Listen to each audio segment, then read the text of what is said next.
जय हिंद दोस्तों, नमस्कार सभी को। आज हम बात करने वाले हैं भाई जीके और जीएस की स्पेशल क्लास रहने वाली है। और ये अपनी क्लास का यानी कि जो कैप्सूल नंबर हमने कल एक देखा था, ये कैप्सूल नंबर 2 रहेगा आपके। और बहुत ही धमाकेदार क्लास है दोस्तों। इस क्लास को भाई ज़्यादा से ज़्यादा आप शेयर करो, फिर अपनी क्लास को शुरू करते दोस्तों। इसमें हम जीके के लगभग आपके 100 क्वेश्चन को कवर करेंगे, ठीक ना। इसके बाद आपके रीजनिंग की क्लास होगी 7 बजे। 7 से 8 होगी आपकी रीजनिंग की, और 8 से 10 बजे तक चलेगी आपकी मैथ की क्लास, ठीक है ना। तो दोस्तों, तो आज इस पे हम बात कर लेते हैं जीके पे। एक बार बस मैं निकाल लेता हूँ जो क्वेश्चन हमें करने हैं। और इसके पीडीएफ के लिए दोस्तों आपको नंबर सेव कर लेना फोन में, 951888, हाँ, 06943।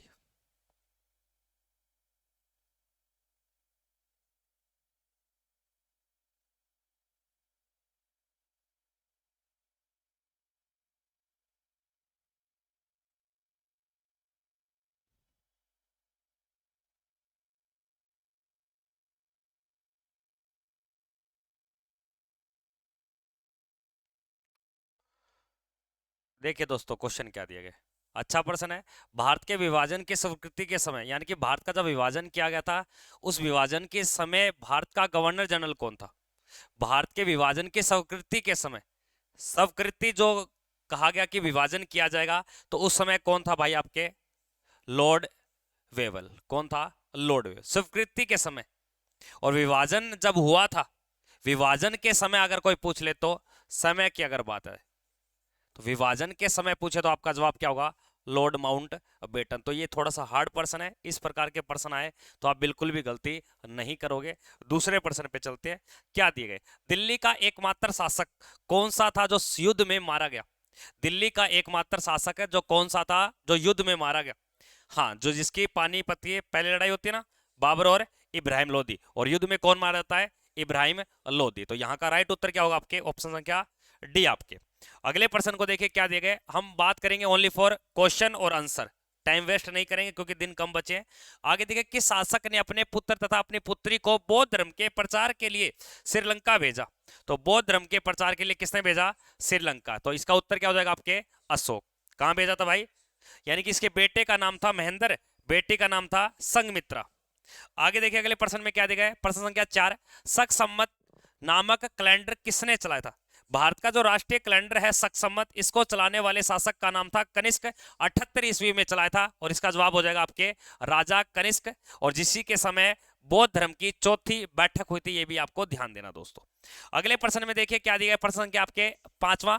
बिहार का शोक किस नदी को बोलते, क्योंकि भारत में सर्वाधिक मार्ग बदलती है, तो मार्ग बदलने वाली नदी का नाम क्या आपके, कोसी। क्या नाम हो जाएगा भाई, कोसी, जो आपके गंगा की सहायक नदी है जो तिब्बत से आती है दोस्तों। तो यहाँ पे राइट उत्तर होगा आपके ऑप्शन संख्या बी। प्रश्न संख्या 6। भारत का बोस्टर किसे कहा जाता है। भारत का बोस्टर बोलो या भारत का मैनचेस्टर बोलो, देखो उत्तर भारत का बोस्टर कहलाता है कानपुर, और दक्षिण भारत का बोस्टर कहलाता है आपके कोयम्बटूर, और भारत का आ जाए सीधा तो प्रश्न क्या बताओगे, अहमदाबाद। तो क्या बताओगे भाई, अहमदाबाद। तो भारत का बोस्टन किस शहर को कहा जाता है। तो भारत का जो बोस्टन है ना दोस्तों, इसमें कोई भी ऑप्शन आपके दे नहीं रखा, इसको आप गलत करके यहाँ पे क्या कर सकते हो, अहमदाबाद। बोस्टन और मैनचेस्टर एक ही बात है, चाहे बोस्टन बोल दो चाहे बोल सकते हो मैनचेस्टर, मैनचेस्टर। ये आपको ध्यान देना, ठीक है ना, कर लोगे यहाँ पे, कोई दिक्कत नहीं, ठीक है। अगले प्रश्न को देखिए, प्रश्न क्या आपका 7वां। 7वां क्या दिया गया कि पारादीप बंदरगाह भारत के किस राज्य में। पारादीप बंदरगाह भारत के किस राज्य में है, ये बंगाल की खाड़ी में स्थित है, और ये पड़ता है उड़ीसा में। और उड़ीसा का प्राचीन नाम क्या था दोस्तों, कमेंट करके सारे विद्यार्थी बताओगे। अगले प्रश्न में देखिए क्या दिए गए, प्रश्न संख्या आपके 8। विश्व की प्रथम मेट्रो रेल सेवा कब चली, विश्व की पहली मेट्रो रेल सेवा। तो पहली मेट्रो रेल सेवा चली थी 1925। लेकिन भारत की पहली मेट्रो रेल सेवा अगर कोई पूछ ले तो आप बताओगे 1984 में, 1984 में। और पहली मेट्रो कहां चलाई गई, कलकत्ता में। कहां चलाई गई, कलकत्ता में आपका जवाब होगा दोस्तों। अगले प्रश्न को देखिए, प्रश्न संख्या 9वां। भिलाई इस्पात कारखाना, देखो भिलाई लोहा इस्पात कारखाना भारत के किस राज्य में, और भिलाई इस्पात कारखाने की सहायता के लिए किसने आगे कदम उठाया था, रूस ने। और ये पड़ता है आपके भिलाई छत्तीसगढ़ में। कहां पड़ता है दोस्तों, झारखंड में पड़ता है आपके बोकारो। क्या पड़ता है दोस्तों, बोकारो। तो बोकारो इस्पात कारखाना कहाँ है? झारखंड में। उड़ीसा में पड़ता है दोस्तों, उसका नाम आता है आपके राउर, राउर केला। क्या पड़ता है? राउर केला। और पश्चिम बंगाल में उसे बोलते हैं हम दुर्गापुर। क्या बोलते हैं? दुर्गापुर। तो पश्चिम बंगाल के इस्पात कारखाने का नाम क्या है? दुर्गापुर।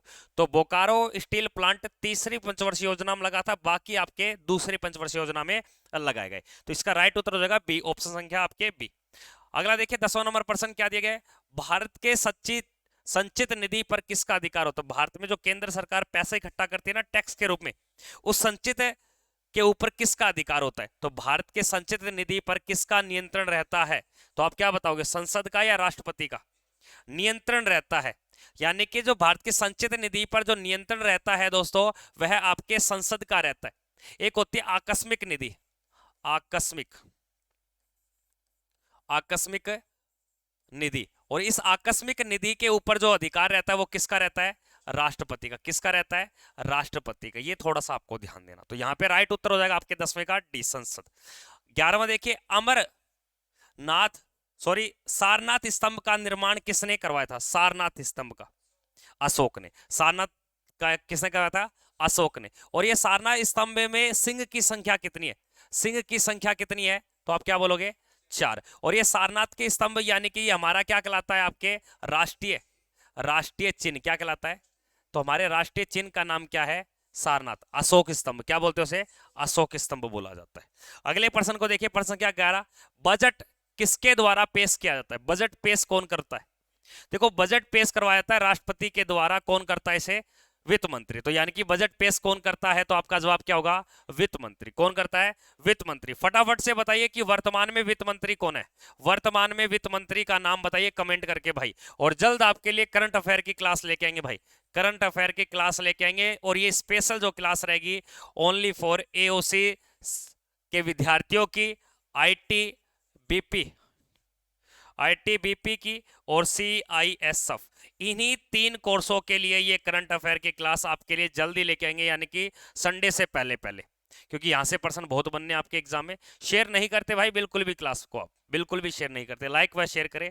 तो वित्त मंत्री कौन है? निर्मला सीतारमन। निर्मला, निर्मला सीतारमन, सीतारमन। ठीक है। आगे देखिए प्रश्न क्या आपके 13 में क्या दिया? लोकसभा के पहले अध्यक्ष कौन थे? चाहे लोकसभा के अध्यक्ष बोल सकते हो, चाहे इसको बोल सकते हैं हम स्पीकर। क्या बोलेंगे? स्पीकर। तो लोकसभा के अध्यक्ष को स्पीकर कहा जाता है, स्पीकर। हाँ, तो ये थे आपके जीवी मावलंकर। और याद रखना संविधान सभा के सलाहकार भी थे। संविधान संविधान सभा के क्या थे? ये सलाहकार। सॉरी, संविधान सभा में संसदीय समिति, संसदीय समिति के क्या थे? ये अध्यक्ष थे। सलाहकार तो वीएन राव हो जाएगा आपके, ठीक है ना। डॉक्टर राजेंद्र प्रसाद देश के पहले क्या थे? राष्ट्रपति। क्या थे? और डॉक्टर सच्चिदानंद क्या थे? संविधान सभा के पहले क्या थे? ये अस्थायी अध्यक्ष। अस्थायी क्या थे? ये अध्यक्ष थे। संविधान सभा के अस्थायी अध्यक्ष कब बने थे? पहली बैठक 9 दिसंबर 1946 को, 9 दिसंबर 1946 को। कोई दिक्कत नहीं। यहां तक आगे बढ़ू तो प्रश्न संख्या आपने 13 देख लिया।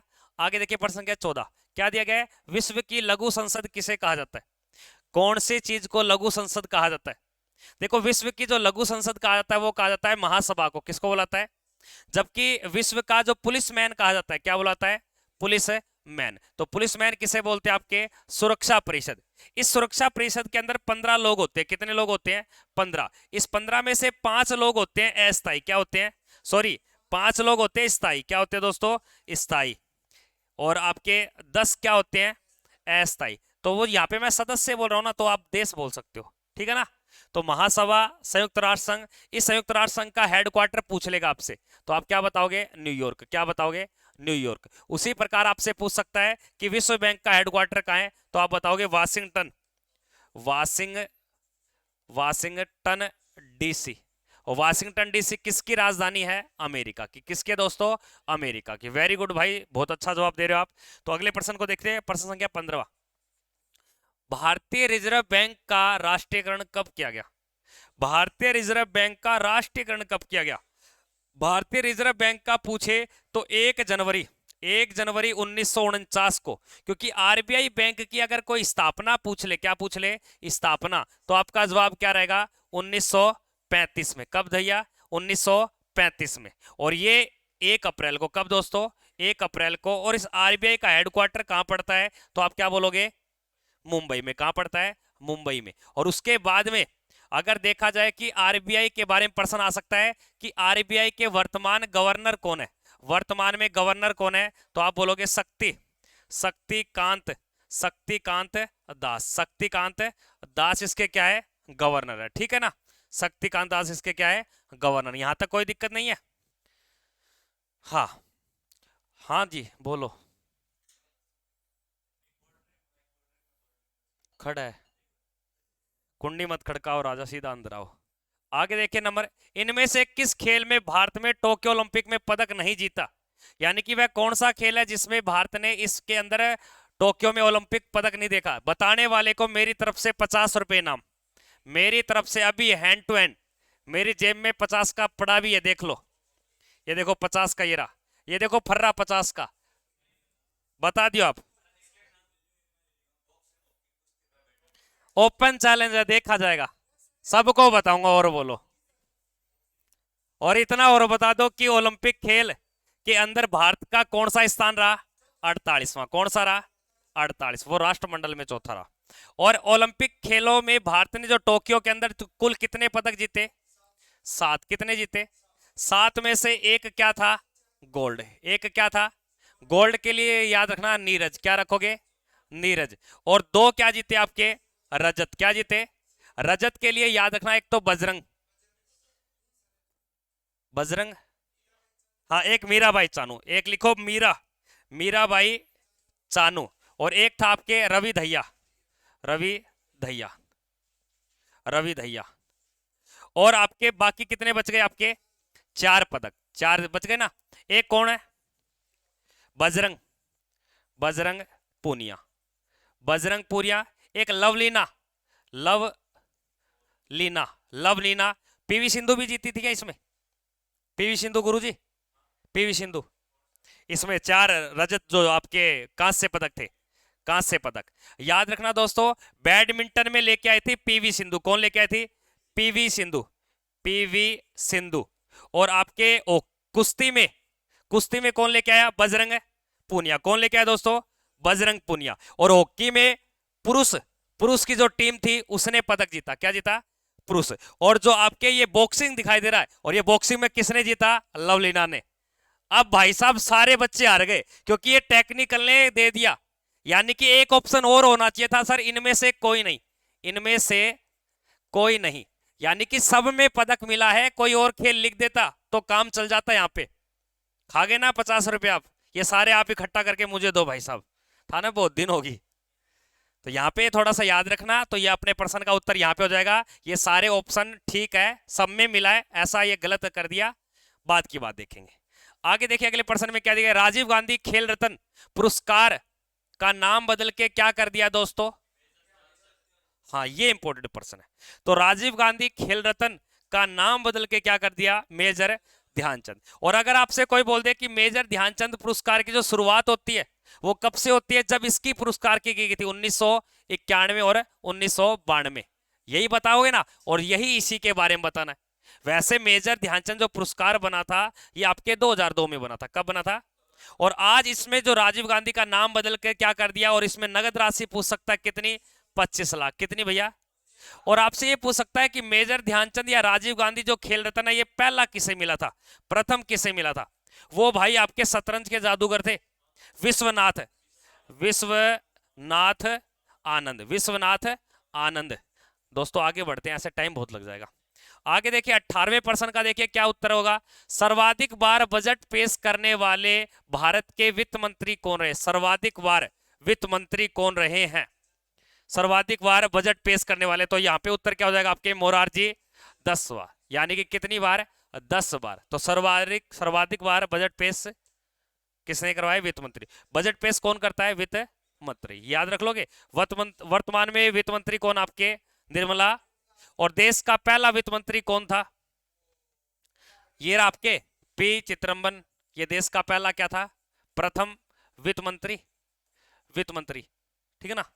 और आपसे अगर पूछ ले जॉन मथाई कौन है, ये देश का पहला रेल मंत्री, ये क्या था, देश का पहला रेल मंत्री। मनमोहन सिंह की अगर बात करें तो आप बोल सकते हो पहला सिख प्रधानमंत्री, पहला सिख प्रधानमंत्री। दोस्तों आगे देखिए दोस्तों क्या दिया गया, प्रश्न संख्या 18। इसके बाद आपकी 7 बजे से लेकर आपके 8 बजे तक की क्लास जो चलेगी उसका नाम है रीजनिंग। क्या नाम है, रीजनिंग। हाँ तो रीजनिंग का धमाकेदार हमारे जो प्रवीण सर हैं दोस्तों, अभी सुन लो, हमारे जो प्रवीण सर है, प्रवीण गुरुजी, वो रीजनिंग के यानी कि कम से कम जो सेट है ना, वो आपके सामने 5 सेट लेके आएंगे। और प्रत्येक सेट के अंदर जैसे पेपर में रीजनिंग आएगी ना, उसी लेवल के अकॉर्डिंग प्रत्येक पेपर में यानी कि सेट के अंदर 25-25 पर्सन मिलेंगे। हाँ 25-25 कराएंगे। वैसे तो रीजनिंग आपकी कितनी आएगी, 50 आएगी।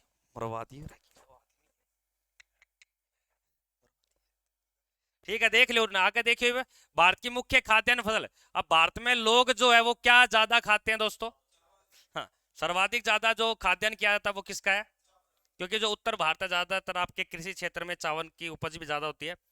तो खाद्यान्न आपसे पूछे तो क्या बताओगे, चावल का एक प्रश्न आ सकता है, राष्ट्रीय चावल अनुसंधान केंद्र, राष्ट्रीय चावल अनुसंधान केंद्र, अनुसंधान केंद्र, तो आपका जवाब क्या रहेगा, कटक। क्या रहेगा, उड़ने देख ले, मैं न्यू आ रही हूँ क्यों रे, है न्यू सेंट मार रखी हो क्या मैं, बटो कापी कहाँ देखा है। और अगर आपसे कोई बोल दे कि अंतरराष्ट्रीय कहाँ पड़ता है तो आप क्या बोलोगे, मनीला। क्या बोलोगे। और अगर प्रश्न आ जाए कि चावल का कटोरा किस राज्य को बोलते हैं, चावल का कटोरा, तो आप क्या बोलोगे, छत्तीस, छत्तीसगढ़। क्या बोलोगे। अगर आपसे मैं बोल दूं चावल के लिए जो उपयुक्त मृदा होती है, मिट्टी होती है, उसका नाम क्या है, उसको बोलते हैं चिकनी। क्या मिट्टी बोलते हैं, चिकनी चमेली है वो कौनी, चिकनी बोल दियो या बोल देना जलोढ़ मिट्टी। क्या बोलोगे। अगर आपसे कोई बोल दे सर चावल का उत्पादन कौन करता है, सर्वाधिक उत्पादन, उत्पादन में पहला देश होगा चीन, कौन होगा, और दूसरा देश होगा भारत, और भारत में कौन होगा, पश्चिम बंगाल। कौन होगा भैया। सर हम चावल को खाएंगे तो हमारे शरीर में ज्यादा क्या मिलेगा, कार्बोहाइड्रेट, कार्बोहाइड्रेट। तो सर्वाधिक कार्बोहाइड्रेट की मात्रा किस में होती है।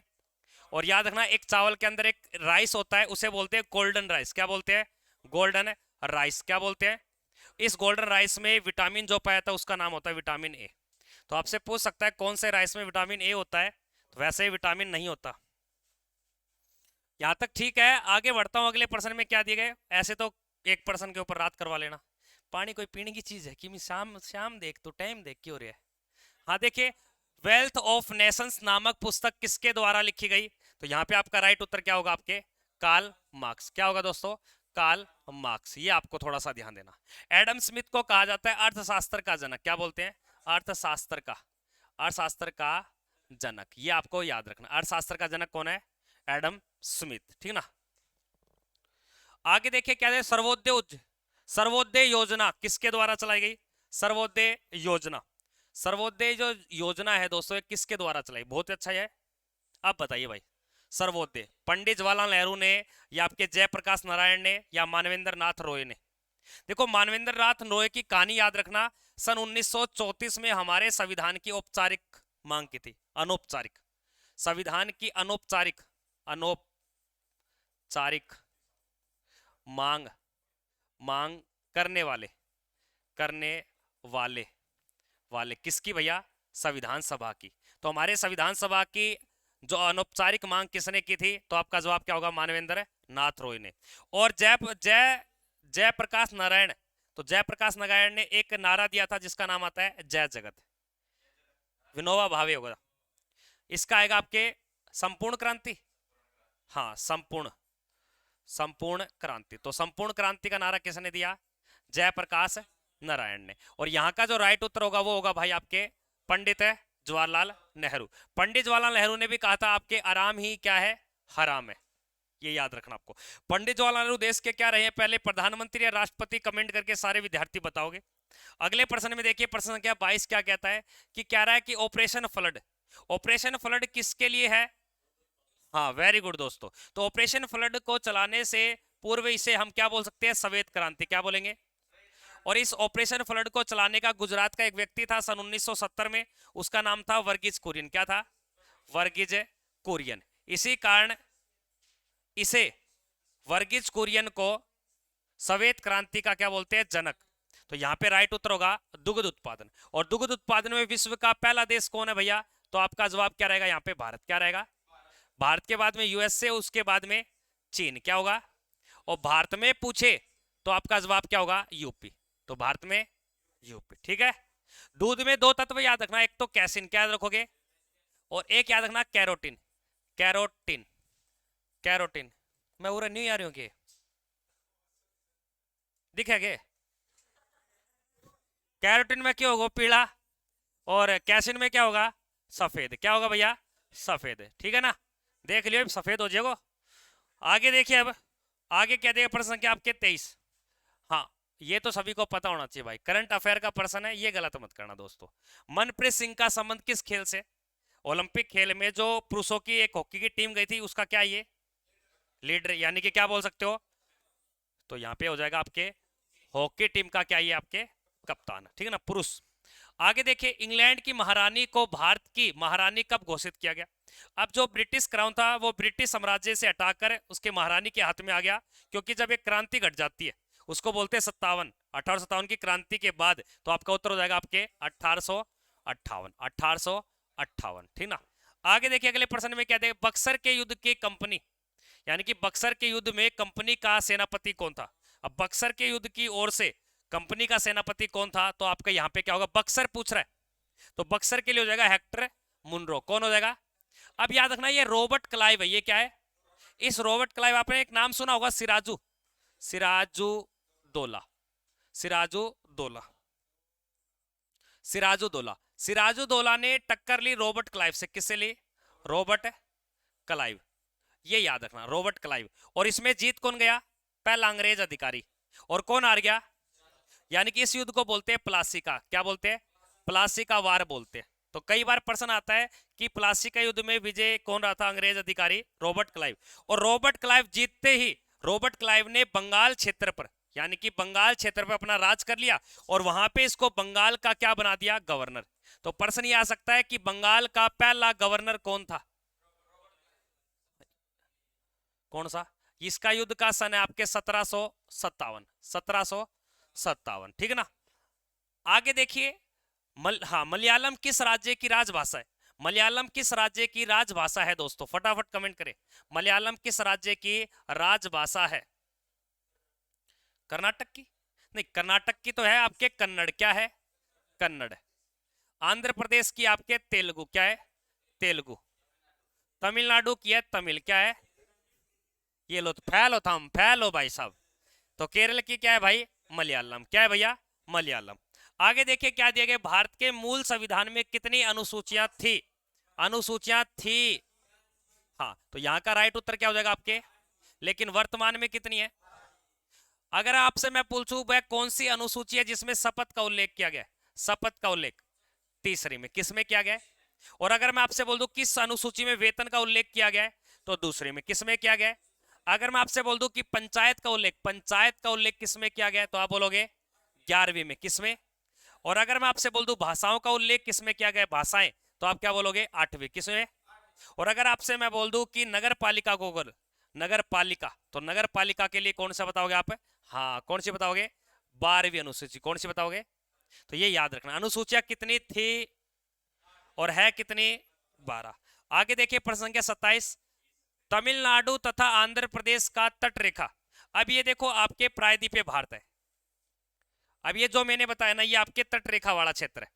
इसमें ये जो वाला क्षेत्र लगता है ना, इसको बोलते हैं आपके केरल का क्षेत्र, क्या बोलते हैं, हाजिर है, ये है केरल का, और इसे कहा जाता है मालाबार, क्या बोलते हैं, मालाबार। तो कई बार प्रश्न आता है मालाबार तट कहाँ लगता है, तो आप क्या बताओगे, केरल में, कहाँ लगता है। उसी प्रकार तमिलनाडु और आंध्र प्रदेश के तट को बोलते हैं कोरोमंडल, क्या बोलते हैं, कोरोमंडल। तो यहाँ का राइट उत्तर क्या होगा, और ये कोरोमंडल तट कहाँ पड़ता है, पूर्वी तट पे, कहाँ पड़ता है, तो पूर्वी तट बोलो या पानी के क्षेत्र को हम क्या बोल देंगे, घाट। और ये कहाँ पड़ता है आपके, पश्चिमी घाट। तो कई बार प्रश्न ये भी आ सकता है निम्नलिखित में से कौन सा तट पूर्व में, कौन सा पश्चिम में। तो आंध्र प्रदेश और तमिलनाडु के तट का नाम क्या है, तो आप क्या बोलोगे। और उड़ीसा के तट को बोलते हैं उत्तरी सरकार, क्या बोलते हैं। और कोणार्क तट का होता है ये गुजरात से लेकर आपके मुंबई तक या गोवा तक के तट का नाम क्या है, कोणार्क तट। और ये कौन से तट का नाम है? केरल का। किसका ये? रख लोगे? थोड़ा हार्ड प्रश्न था पर सीखना पड़ेगा। हो जाएगा? तो एक का लगता था कि नहीं लौटेगा, जब तक छोड़ेगा नहीं, जब तक छोड़ेगा नहीं। क्या होता है वो? ठीक है। तो अब की बार अपना सपना क्या है दोस्तों?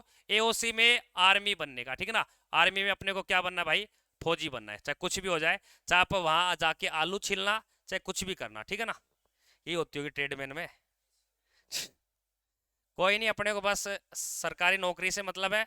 जब सरकारी नौकरी होगी तो छोकरी कोई दे देगा, बस मेन बात यही है। ब्याह करवानो है ने। हाँ देख लो, ये कह रहे से गुरुजी ब्याह करवानो चाहे ट्रेडमैन लगा दो। तो प्रश्न संख्या था ये आपके 27 और ये हो जाएगा आपके 28। देखिए, महेंद्रगिरी की पहाड़ियां किस राज्य में? महेंद्रगिरी की पहाड़ियां, कई पहाड़ियों के नाम आते हैं। देखो महेंद्रगिरी की जो पहाड़ियां पड़ती है दोस्तों, ये सारे ऑप्शन गलत है। महेंद्रगिरी की पहाड़ियां है उड़ीसा में। कहां पड़ती है? उड़ीसा। तो आपका राइट उत्तर क्या होगा? उड़ीसा। तो कई बार प्रश्न आया तो थोड़ा सा ध्यान देना, ठीक है।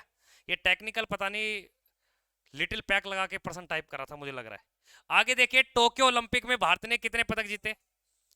हाँ कितने जीते भैया? 7 में से गोल्ड, सिल्वर, ब्रॉन्ज 4। इसी कारण अगर देखा गया तो भारत को गोल्ड मिलते ही, क्योंकि गोल्ड के अनुसार इसकी क्या बनाई जाती है? पदक तालिका। क्या बनती है? पदक तालिका। और पदक तालिका में पहले नंबर पे कौन था? है यूएसए। और सेकंड नंबर पे कौन था? चीन। कौन था? और तीसरे नंबर पे जहां पे जो हो रहे हैं, थर्ड नंबर पे, थर्ड, तो वो हो जाएगा आपके जापान। और 48वें नंबर पे कौन था? 48वें पे कौन था? अभी तो बताया, चिलगोजे। अरे भारत ना रे, टूम बनी बनाई पड़ी है। थाने कोई छोरी और दे दो, नाश करानी बात छोरी। आगे देखिए, नंबर 30वां प्रश्न, उकाई बांध किस नदी पर? अच्छा प्रश्न है। सही हो, तेरे मुंह सही हाल लो। हाँ बता। चंबल को नहीं, गलत हो गया। उकाई जो बांध पड़ता है दोस्तों, ये गुजरात में पड़ता है। कहां पड़ता है? और ये पड़ता है आपके ताप्ती पर। जबकि गुजरात में पड़ता है सरदार सरदार सरोवर। तो सरदार सरोवर जो बांध है वो किस पर है? नर्मदा पर। और ताप चंबल पे अगर कोई पूछ ले तो आपको बताना है राणा सांगा। क्या बताओगे? राणा सांगा। राणा जी माफ करना, गलती मार से हो गई। ये बांध को नाम है राणा सांगा, नहीं राणा प्रताप करना भाई साहब। गाने गाने मैं भी गलत लिख दूंगा। राणा प्रताप। और भी बहुत है, जैसे ज्वार सागर, ठीक ना, ज्वार सागर, कोटा बेराज, कोटा बेराज। तो ये सारे बांध किस पे बने हुए हैं? चंबल पे, ठीक ना। एक और आता आपके गांधी, गांधी सागर, ठीक ना। ये सारे किस पे? चंबल पे। तो एक बात बताइए, इनमें से कौन सी नदी है जिसे कहा जाता है दक्षिण भारत की गंगा? दक्षिण भारत की गंगा, वह कौन सी नदी है जिसे दक्षिण भारत की गंगा बोला गया है? तो आपका उत्तर क्या होगा? ब्रह्मपुत्र को नहीं। इना जे तो सामना जे दिखा को नहीं इना।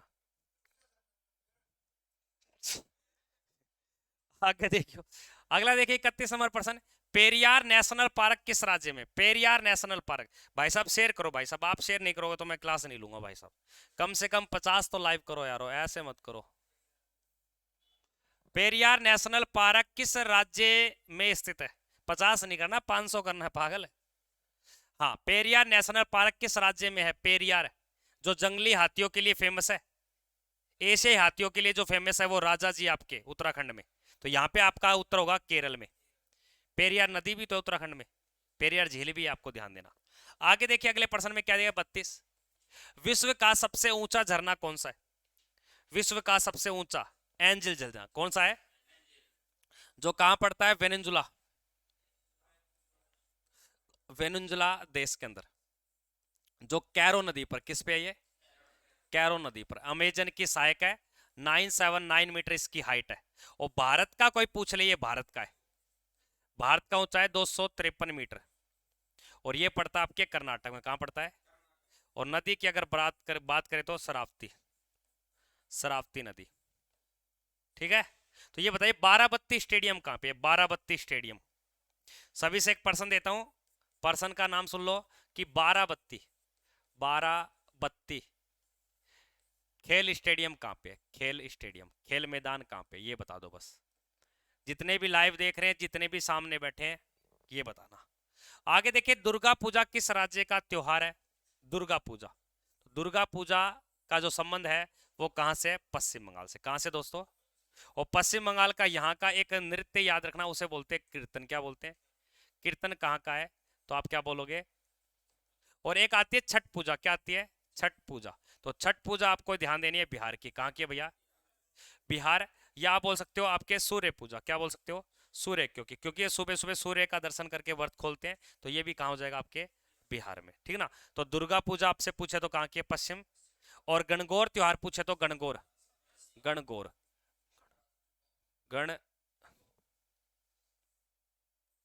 गणगौर, ठीक है। आगे देखिए क्या दिया गया है। तेलुगु किस राज्य की प्रमुख भाषा है? और तेलुगु भाषा के आधार पे तो भाषा का उस राज्य का अंदर गठन, तो उत्तर हो जाएगा इसका। हाँ। तेलंगाना की भी क्या है? दोनों की क्या है भाई? तो दोनों ठीक है, लेकिन एक आपको बताना पड़े तो आप क्या बताओगे? हाँ, ठीक है ना। आगे देखिए अगले प्रश्न में क्या दिया गया है। अभिजीत बनर्जी को किस क्षेत्र में नोबेल पुरस्कार मिला है? अभिजीत बनर्जी को किस क्षेत्र में नोबेल पुरस्कार मिला? तो याद रखना 2019 में से नोबेल पुरस्कार मिला। और ये नोबेल पुरस्कार किस क्षेत्र में मिल रहा है? तो आपका जवाब होगा यहाँ पे शांति। तो शांति में जो पहला पुरस्कार मिला था भारत को, वह मिला था 1979 में। और वह किसे मिला था? Mother Teresa. और मदर टेरेसा। और आपको पता होगा शांति का जो नोबेल पुरस्कार है, ये वितरण कौन करता है? वितरण कौन करता है? वेरी गुड, कौन करता है? तय बता रहे हो, लाग गो तू पक्को को। नॉर्वे। अगला प्रश्न देखिए। विजयवाड़ा शहर किस नदी के किनारे? विजयवाड़ा, देखो वाड़ा की ध्वनि आ रही है, वाड़ा की ध्वनि आ रही है तो नाम से पता चल जाएगा वाड़ा। तो आपको अणय की ध्वनि याद रखनी है, कृष्णा। क्या हो जाएगा? और कृष्णा की एक सहायक नदी है जिसका नाम है तुंगभद्रा। क्या नाम है? तुंगभद्रा, तुंगभद्रा। और तुंगभद्रा के किनारे शहर पड़ता है, उसका नाम आता है विजय, विजय नगर। क्या पड़ता है? विजय नगर। और इसकी तुंगभद्रा की एक सहायक नदी है, उसका नाम है मूसी। क्या नाम है? और मूसी के किनारे पड़ता है हैदराबाद। क्या पड़ता है भैया? तो कर लोगे? ठीक है। आगे देखिए अगले प्रश्न में क्या दिया, तो इसका उत्तर क्या हो जाएगा? अगले प्रश्न को देखिए, प्रश्न संख्या 35वां। कि सूचना का अधिकार अधिनियम किस वर्ष लागू किया गया? सूचना का अधिकार, तो सूचना का जो अधिकार है इसे बोलते हैं राइट टू इंफॉर्मेशन, आरटीआई। और ये लागू होता है 2005 में। ये टेक्निकल टीम ने पौआ मार के टाइप किए क्या? देखना ये क्या है ये। इसकी कल से मैं छुट्टी कर दूंगा भाई साहब। जोड़ो पैक कर लिए तेरो, जान दो रही है। मेरी बंदूक दी रहे बा, ये के लिखे रहता है देखिए रहे, तेरे मुंह देखिए के, तो बताऊं लाइव टाबर देखना। जो टेक्निकल है ये देखिए, जो टेक्निकल लगे पायलट है यो, उड़ाना और आदमी है यो, 2005 में। आगे देखिए बंकर शब्द किस खेल से जुड़ा? अरे वाह, ये जो प्रश्न बताएगा मेरी तरफ से उसको 1100 रुपये इनाम। तो वो एक का गोल वो का शतरंज था, तो नहीं लड़के मर जाऊंगा। क्यों छोरी को छोरो 1100 रुपये देने? बताइए भाई फटाफट से। बंकर शब्द का संबंध किस खेल से है? प्रश्न संख्या आपके 35। Master, master.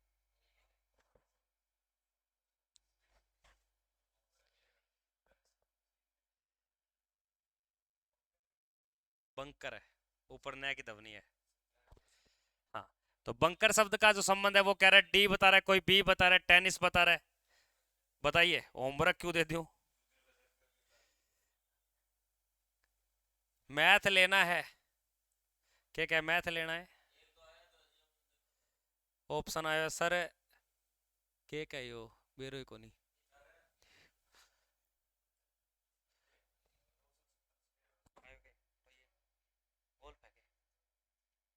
आज देखेंगे मैथ कैसा है।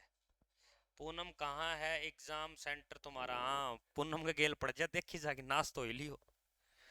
या कोई पूनम पानम को नहीं, या कोई पूनम को नहीं लाडी। पूनम का गेला यो पूर्णमल पाओगो, यो पूर्णमल पाओगो। मैं ये भी बताऊं तो न लाडी पढ़ ले। हाँ। तो बंकर शब्द का संबंध किससे है? गोल्फ से। तो उत्तर संख्या होगा यहाँ पे गोल्फ। और गोल्फ में एक कप दिया जाता है दोस्तों, कप। उस कप को बोलते हैं राइडर, राइडर कप। तो राइडर कप का संबंध किससे है? गोल्फ से। किससे भैया? राइडर कप का संबंध किससे है? गोल्फ से। एक छोटा सा प्रश्न देता हूं कि एजरा कप का संबंध किससे है? एजरा कप, एजरा कप का संबंध किससे है? फटाफट से खेल बताना। अगले प्रश्न में देखिए क्या दिया गया, 2022 में एशियाई खेल कहां आयोजित हुए थे? एशियाई खेल जिन्हें कोविड के कारण, कोविड की कुछ लहर बची हुई है इसे कारण इसे 2023 में खेला जाएगा अक्टूबर में, और ये होंगे भाई आपके हांगजू चीन में। हांगजू चीन में ये 22 में होने थे, लेकिन कब होंगे ये? हांगजू चीन में। आगे देखिए अगले प्रश्न में कहते हैं कांग्रेस का विभाजन कब हुआ था? कांग्रेस का विभाजन किस वर्ष होता है दोस्तों? बताइए फटाफट से। मेरे कहानी भी देख लियो कोई। आई लव यू सर, ओहो, आई लव यू 2 3 ना तो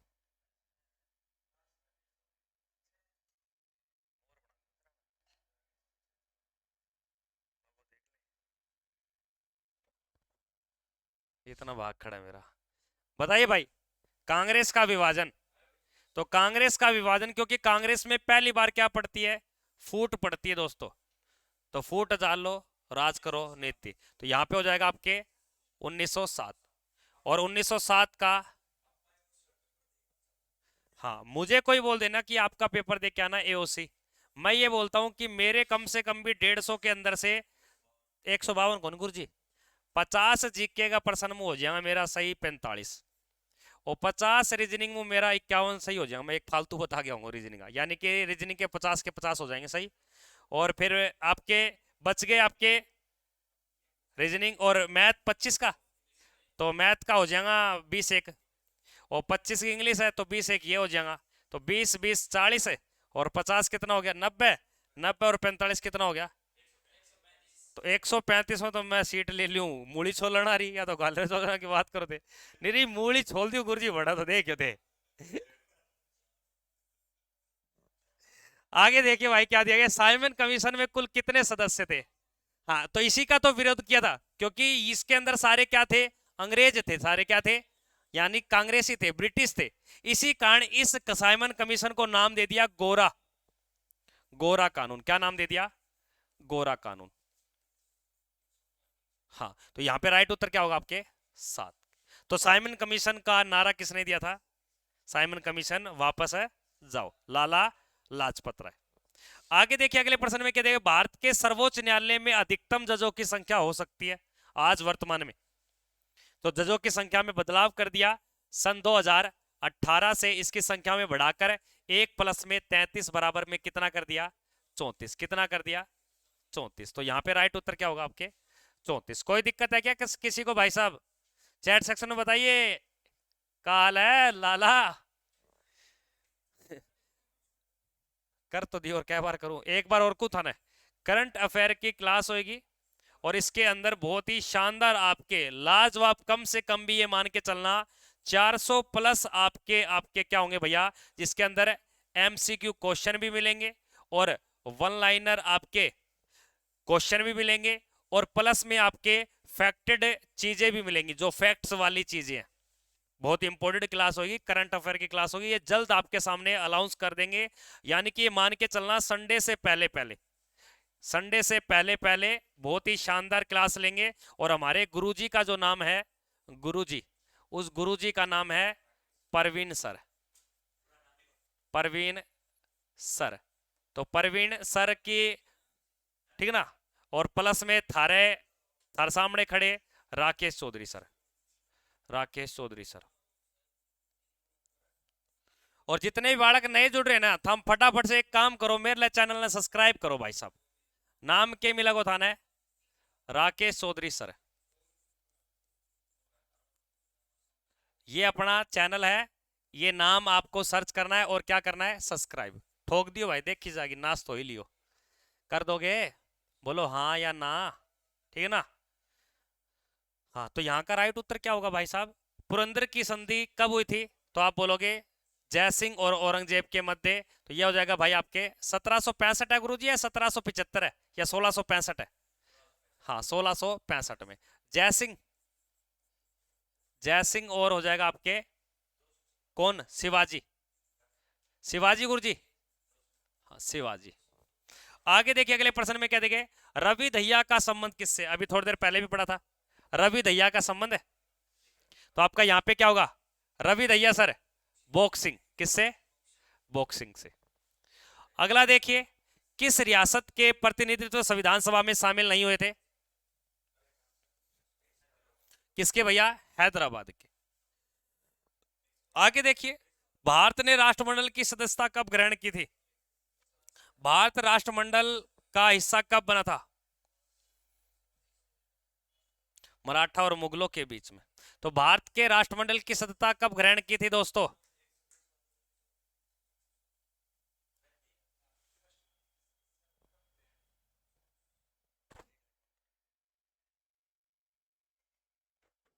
1949 है या 1950 है, भारत ने राष्ट्रमंडल की सदस्यता कब ग्रहण की थी दोस्तों। वैसे राष्ट्रमंडल खेल में अगर कई प्रश्न आ जाए कि राष्ट्रमंडल खेल में भारत कब शामिल हुआ, तो 1934 में, और राष्ट्रमंडल खेल की शुरुआत तो होती है 1930 में, पर भारत राष्ट्रमंडल की सदस्यता कब ग्रहण करता है दोस्तों, 1950, 1947 या 49,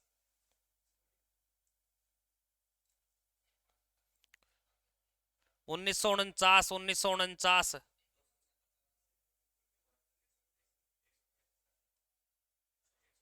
हाँ, वेरी गुड भाई, कमेंट सेक्शन में बच्चे जवाब दे रहे हैं 1949। और याद रखना 1949 में आरबीआई बैंक का राष्ट्रीयकरण होता है।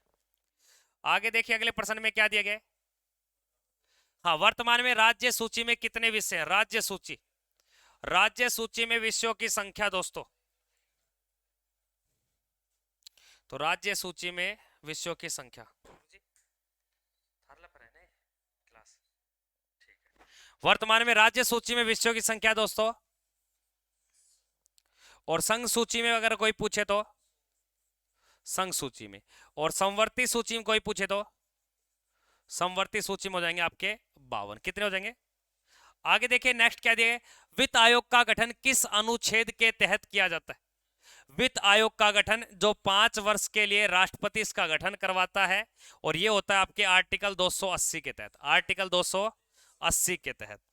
आगे देखिए, सार्क संगठन का मुख्यालय, सार्क संगठन की जो स्थापना है दोस्तों, स्थापना ये 1985 में की गई, और इसका हेडक्वार्टर आपसे कोई पूछ ले तो काठमांडू, और इसके अंदर जो सदस्य हैं दोस्तों वो कितने हैं, 8 मेंबर, कितने हैं, और 8 मेंबर कौन कौन से दोस्तों, ध्यान देना, भारत, भारत के बाद में पाकिस्तान, अफगानिस्तान, अफगानिस्तान के बाद में बांग्लादेश, बांग्लादेश के बाद में भूटान, भूटान के बाद में नेपाल, नेपाल के बाद में श्रीलंका, श्रीलंका के बाद में मालदीव,